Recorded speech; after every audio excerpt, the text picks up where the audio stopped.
This is your Barbados Today morning news update for Thursday, June 27, 2019. Thanks for joining us. I'm Carol Williams. The search is being expanded for two American tourists who went missing Monday. 32-year-old Oscar Suarez and 25-year-old Magdalena DeVille disappeared on a jet ski ride at Holton Beach just days after arriving here.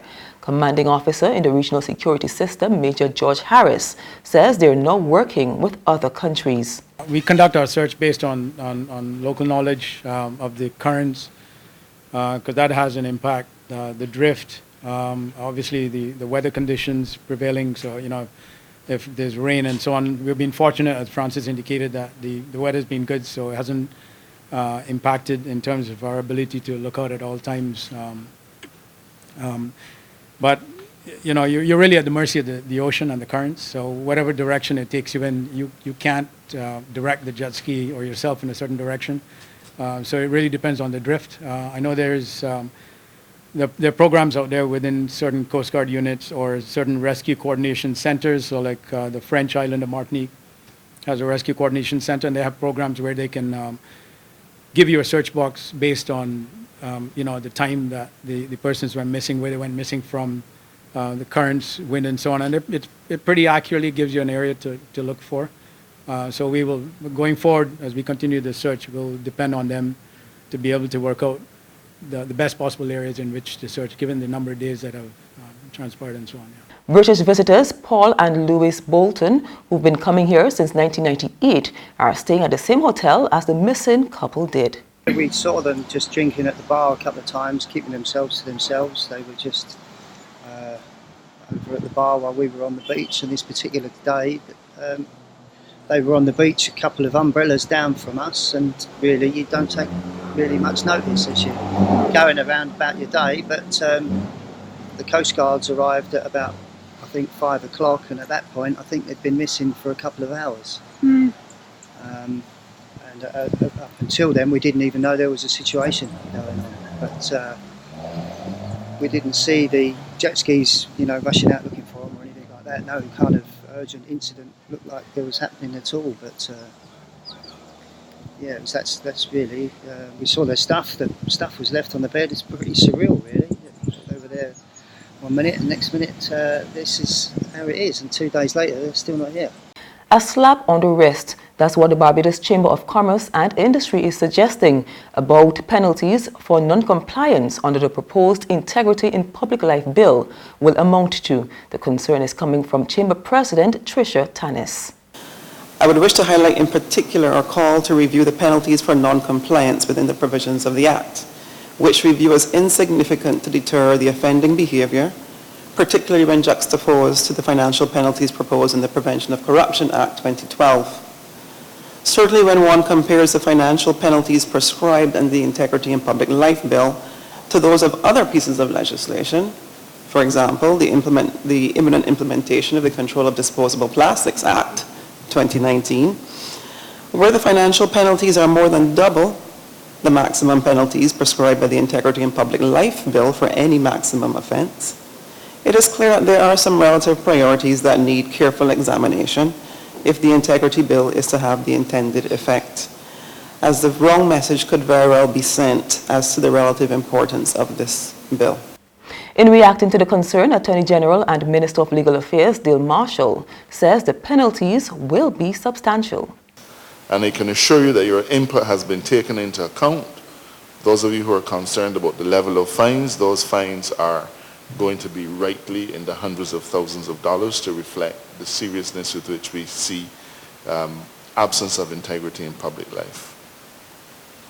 But based on other things that have been expressed, and for example, whistleblower, and Bob, I noted your comment on how EMIRA has dealt with it. Our Integrity in Public Life Bill has whistleblower provisions. But we recognize that in that context, its scope was limited. And we've therefore taken a decision to remove from the Integrity of Public Life Bill those sections dealing with integrity, dealing with whistleblower, and to enact a whole new and comprehensive whistleblower statute. Commuter numbers are increasing after a decline following the 75% hike in bus fares to $3.50 back in mid-April. Bus operators are reporting that residents are again riding public transport in their numbers.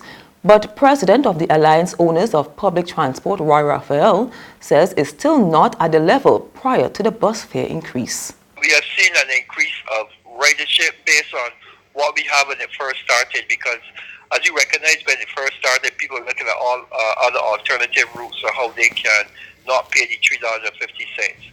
But recently we have seen a slight increase. Hoping that by the end of this year we should see the return back to normal. But we believe that some people would have gone the option of buying vehicles, even if they buy older vehicles, because the transport board in some routes were not able to provide the capacity. They're not to the level of capacity in terms of their public transport, and we are still of the view in some areas people still have to wait 2.5 hours for a bus. In sports, Chris Gayle appears to have had a change of heart about plans to retire after the World Cup. Speaking in Manchester on the eve of the match against India, he said his post-tournament plans include playing the one-day international series against India in August and possibly another test. Back in February, the 39-year-old Gayle had declared the World Cup would end his 50-over career. A month later, he declared that it was his last ODI series in the Caribbean. My plans after the World Cup, I'll maybe play a test match against India, and then I'll definitely play the ODIs against India. I won't play the T20s. That's my plan after the World Cup. In these 3 games, I mean, I love to get 100 as well. But if it doesn't happen, I can't actually, complain or be too hard on myself. I've actually achieved a lot, but what I really wanted was actually to be in that playoff. What I really wanted was to be in that final 4, and then anything could have actually happened, and then to be able to get my hands on the World Cup. So we'll see what happens. There's regional and international news after this short break.